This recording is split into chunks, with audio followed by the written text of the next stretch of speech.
third question, then first Yes. question, third question, then I second have question. made. Namaste viewers, welcome to the Facebook live session. Today on World Multiple Sclerosis Day, our topic for discussion is multiple sclerosis, all you need to know.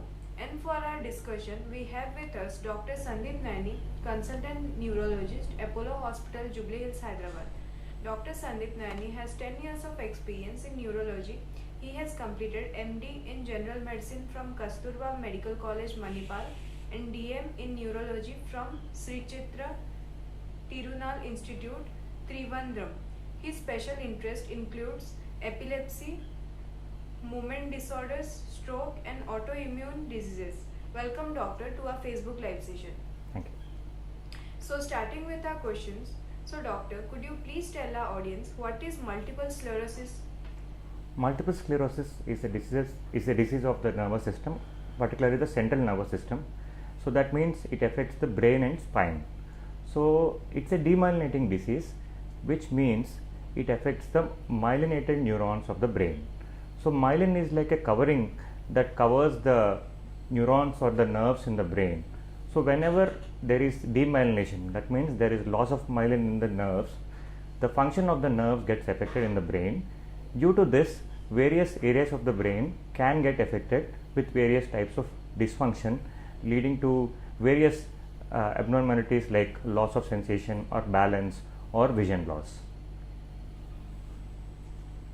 So, who is most affected by multiple sclerosis and what is the cause? So multiple sclerosis most commonly affects females. It is more common in females than in males, and it is especially more common in young females. So it is the prevalence is more common in young females of 20s and 30s. It is seen even in younger children or even in adults who are above 30 years of age, but the highest incidence is in the age group of 20 to 30 years. And the cause of multiple sclerosis, it is an autoimmune disease. That is the main cause. It is not because of any infection or because of any genetic reasons. The cause is an autoimmune. It's an autoimmune type of disease. So, doctor, what is an autoimmune disease? So autoimmune disease means the body's immunity. So immunity is something that all of us have. So immune system is like soldiers of the body.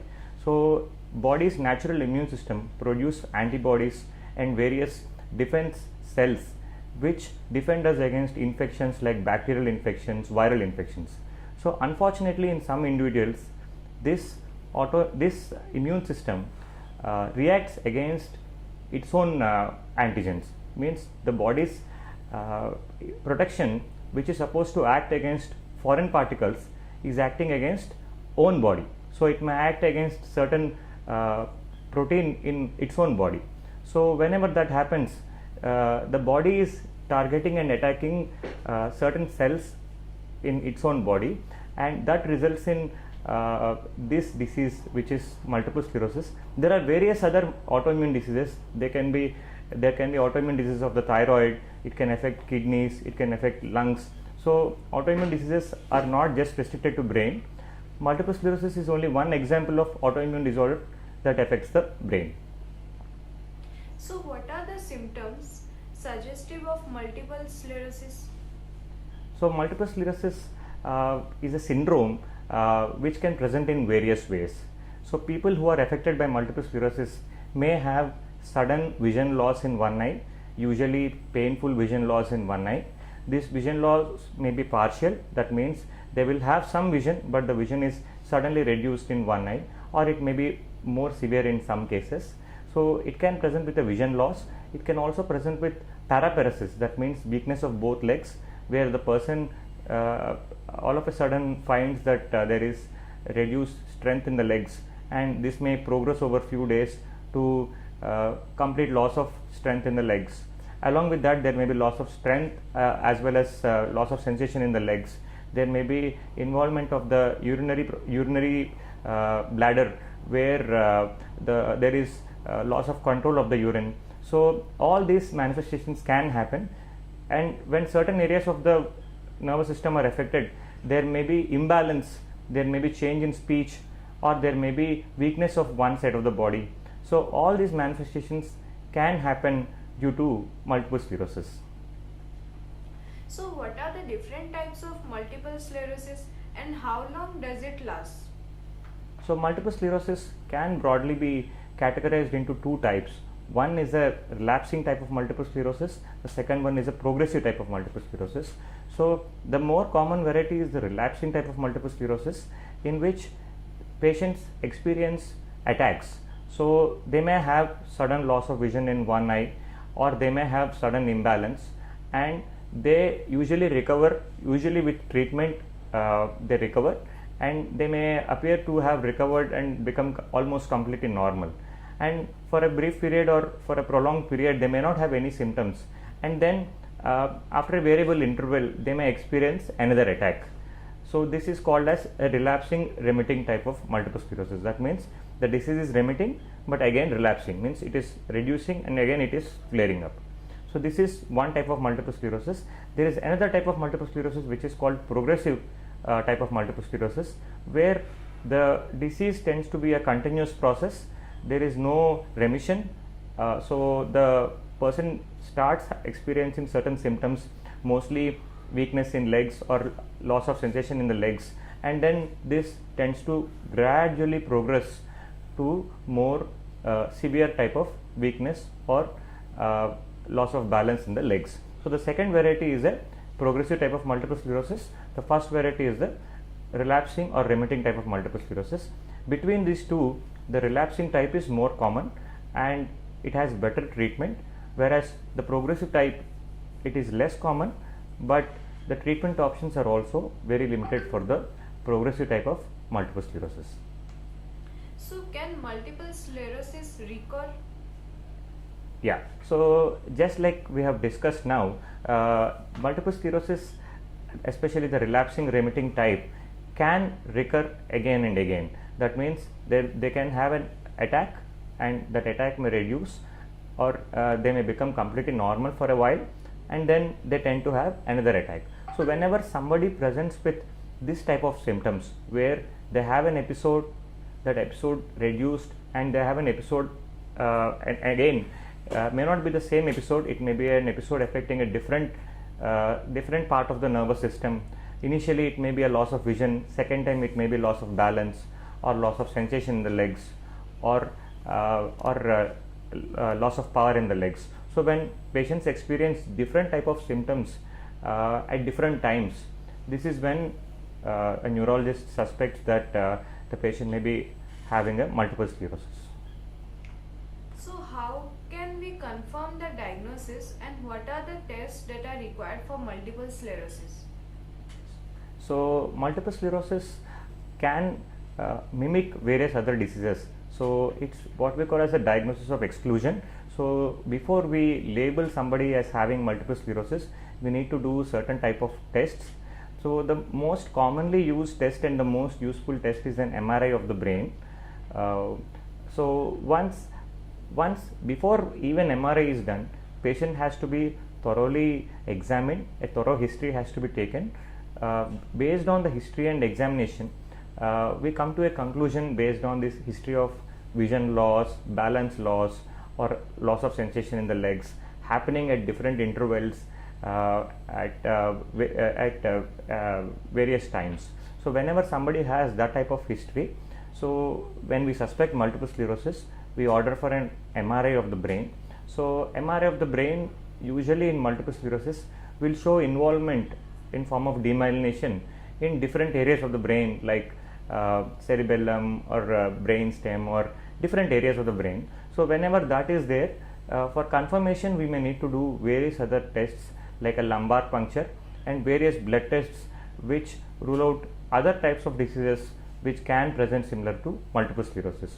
So all these tests may be required, and it is not just one time requirement of tests. Once somebody is confirmed with this diagnosis and started on treatment, to make sure that the disease is under control and the medicines are functioning, working properly, we may have to do serial MRIs in these patients again and again That will make sure that the disease is under control and the treatment is working properly. So coming towards our next question, what are the treatment options available and how long should one needs to take this treatment? Yeah. So there are two types of treatment options available. There are two types of treatments that we need to give for multiple sclerosis. One is the treatment of attacks.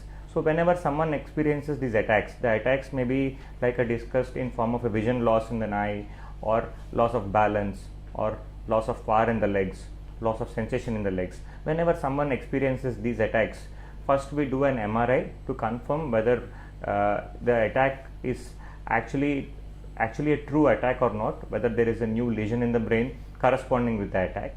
So once we confirm that it is a new attack, we treat the patient as soon as possible with first line treatment, that is steroids. Usually a course of steroids are given, and that in most cases will reduce the attack, will result in remission, means the patient responds and improves partially if not completely. So this is the first type of treatment that we give to improve the attack whenever patient has an attack. But there is second and more important type of treatment is what we call as disease modifying therapy, where we give certain type of drugs for a very long time on a regular basis. This disease modifying therapy is useful in preventing the attacks, because whenever patients get these attacks, they are getting new deficits, they will face new problems in form of weakness or loss of sensation, loss of bladder control, or loss of vision. So if these episodes happen again and again, they may not recover fully from every episode. There may be only partial recovery, and having these episodes again and again may result in various disabilities for the patient. So we have to give treatment which is disease modifying, which will prevent attacks in future. So we have to give this second type of treatment, which needs to be given on a long term basis to prevent these attacks again and again. So are treatments available only through injections, or can one take tablets as well, and how expensive are these treatments? So previously, when multiple sclerosis is a disease that has treatment and the treatment available since only last 15 to 20 years. So prior to that, there was not much of treatment available. So initially the treatment that came up, the disease modifying therapy that was found, was all injectables. So only injectable therapy was available. The injections were either like alternate day injections, or thrice a week injections, or in some cases once in a fortnight injections. So these injectable therapies had to be given on a long term basis. For injectable therapy, the patient compliance was a big issue. Many patients were not keen or compliant in continuing these injections for a long time, and they used to discontinue treatment. Such compliance issues used to be there. Of late, in the last 10 years, oral medication became available, and even in India, since last 5 to 7 years, oral medications have become quite commonly available. After this availability of oral medication, patient compliance has definitely improved, because injectable therapy was cumbersome, and also patients used to experience side effects with every dose of injection, like minor side effects. So these are not seen with oral medication. Of course, injectable medications have their own benefits and tablets have their own benefits, but compliance was better after the tablets have come into the picture. Coming to the cost of treatment, this has also changed a lot in the last 5 to 10 years. When treatment was available for multiple sclerosis initially, the cost was very high. So monthly therapy used to cost anywhere between 30 to 40,000 initially. So of late, in the last 5 to 6 years, a lot of generic medications became available, and that has, once generic medications have come into the market, the cost has come down significantly. So even like people who couldn't afford the treatment before are able to afford now. Now you can take a disease modifying therapy for as less as maybe even like 3,000 a month. That even for that that amount of money, disease modifying therapy is available now, which is a good thing. So, what is the most advanced treatment available?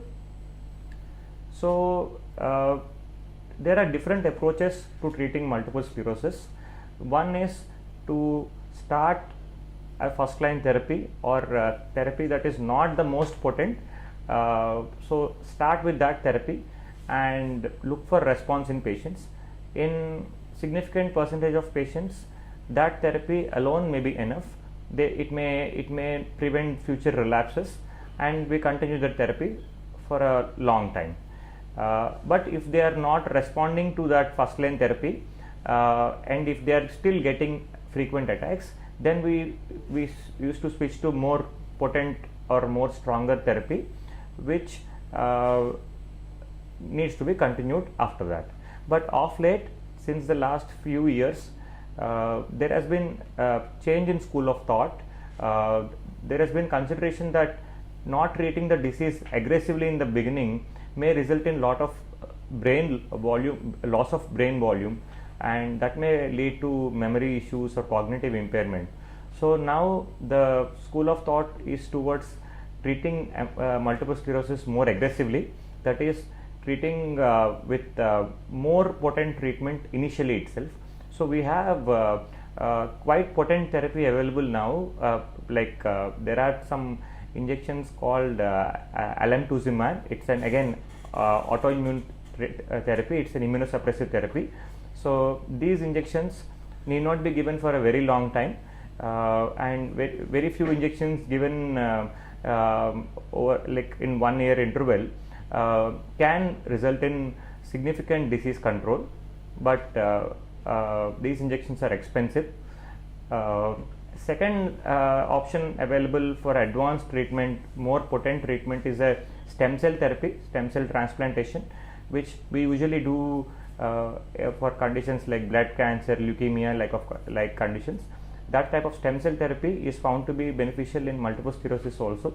So these two treatments, that is alemtuzumab and stem cell therapy, are available in India as well, and these are the most potent treatment options.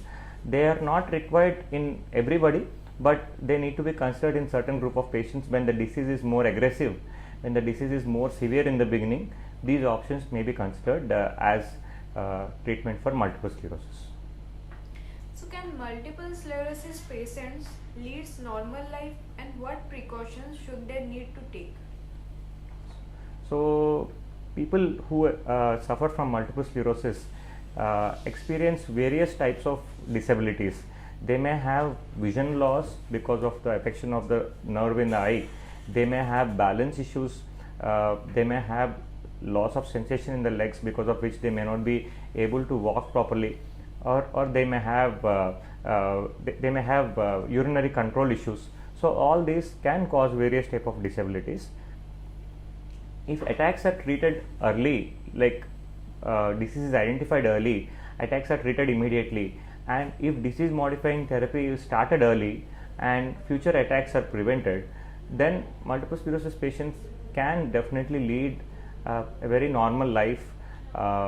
What special precautions they need to take, because multiple sclerosis attacks may be more frequent, or the attacks may get triggered by certain infections or exposure to hot climate.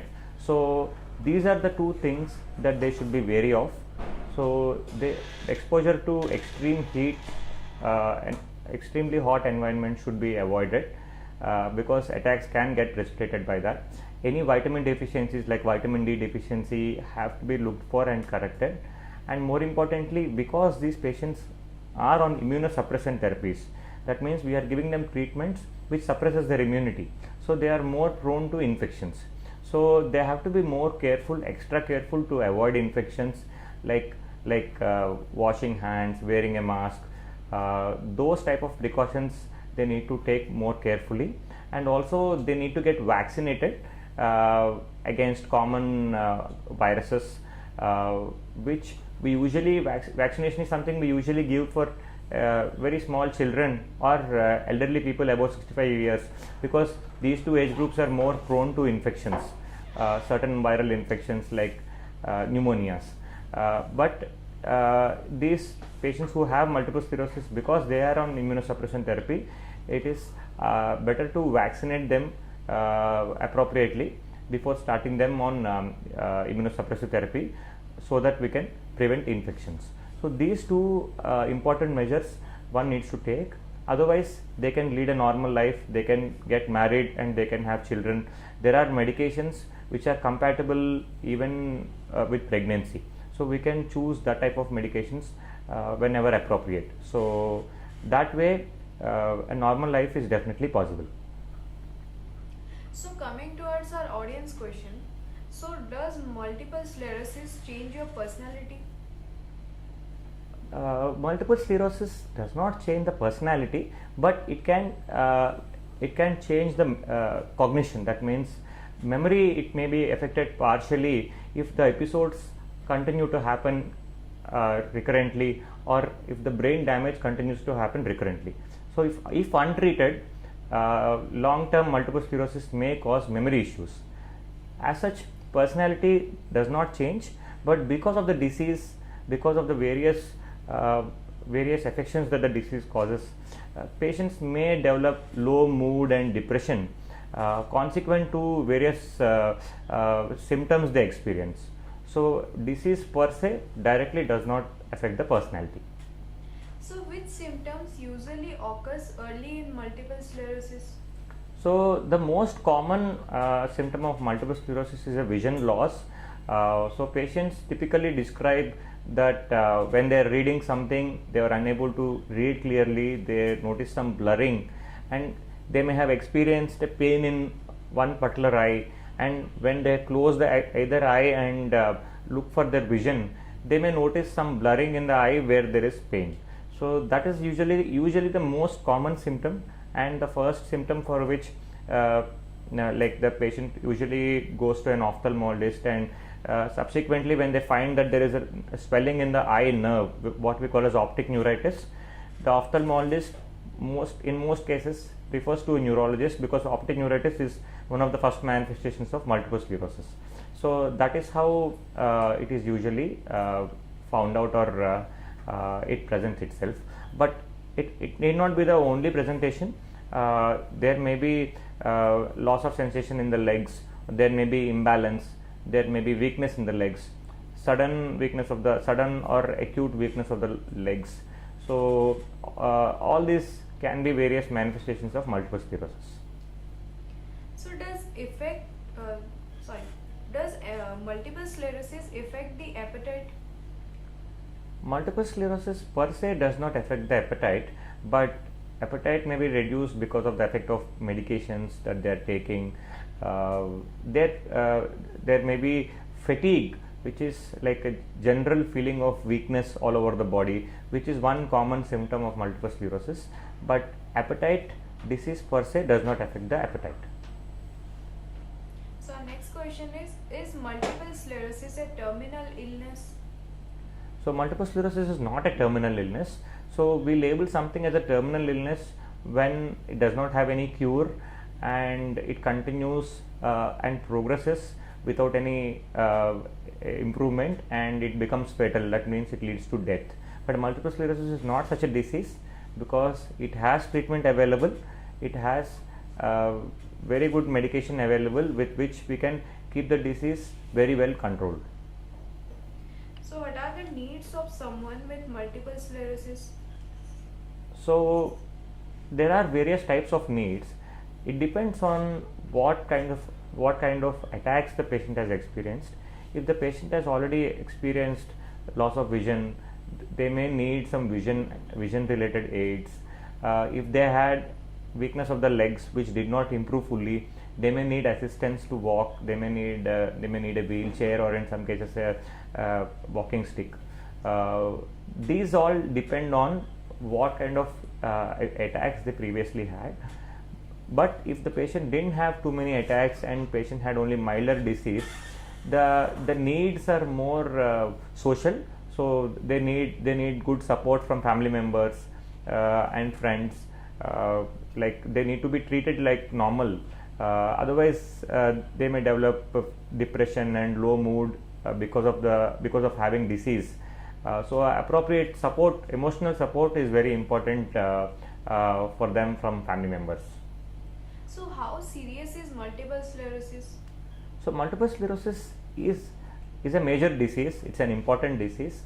If untreated, it can affect various important areas of the brain, and if these areas of the brain get damaged, they can leave long lasting consequences.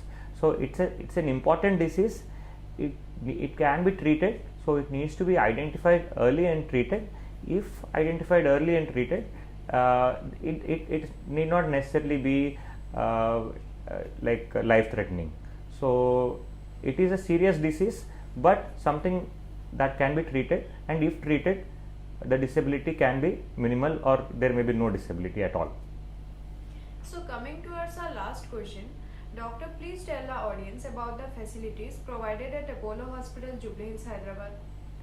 Yeah, so we have a large team of neurologists and neurosurgeons at Apollo Hospital, Jubilee Hills, Hyderabad. We commonly treat patients with multiple sclerosis. We had experience of treating them with interferon therapy, which was the injectable therapy that was available for many years, and subsequently we have used oral agents. We have used injections like natalizumab, which are given as second line or more potent therapy. We also have a hemato-oncologist who does stem cell therapy, and we are keen to do stem cell therapy for patients with multiple sclerosis whenever that opportunity presents itself, or whenever it is required, whenever the right patient presents. So we have experts in field who can manage various components of multiple sclerosis treatment. So dear viewers, we have come to the end of our session and hope we have covered all aspects. If you still have more doubts, you can book an appointment with Dr. Sandeep Nayani and clarify your doubts. Thank you, doctor, for educating our audience in today's session. Thank you. Thank you for joining us. Stay tuned for more such educative live sessions. Namaste.